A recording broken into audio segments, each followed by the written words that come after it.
पहले जैसे अब ना भलाई चलता।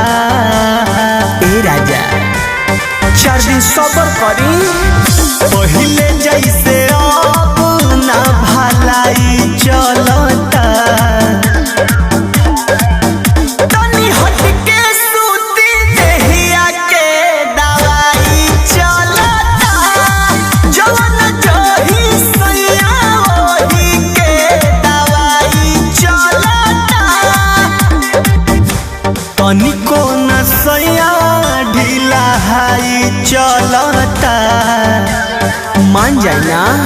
तनी हट के सूती देहिया के दवाई चलता।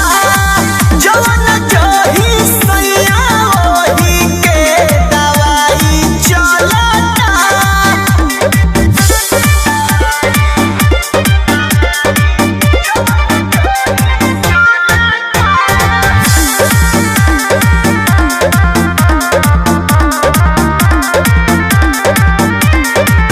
से जब पर है जकर देह से नायंगे जकर बानी को मचोरिया भी जानी डर में जिकरा।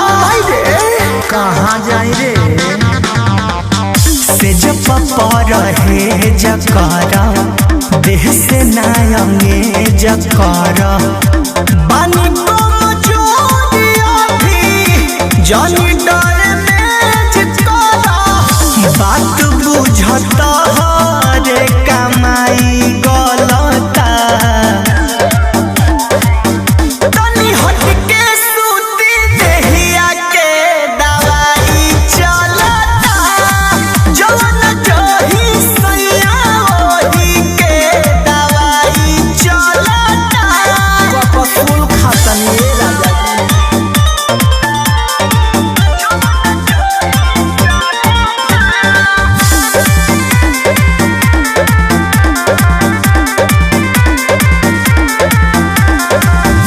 सट जानी जरिया हो खींच जानी सड़िया हो। बोलू बिशुनपुरी जानी कर बरिया हो।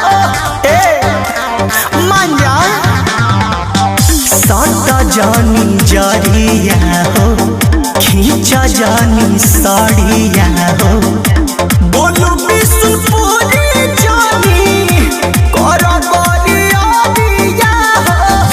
सकती सोना मन में तहरा कथी पलता।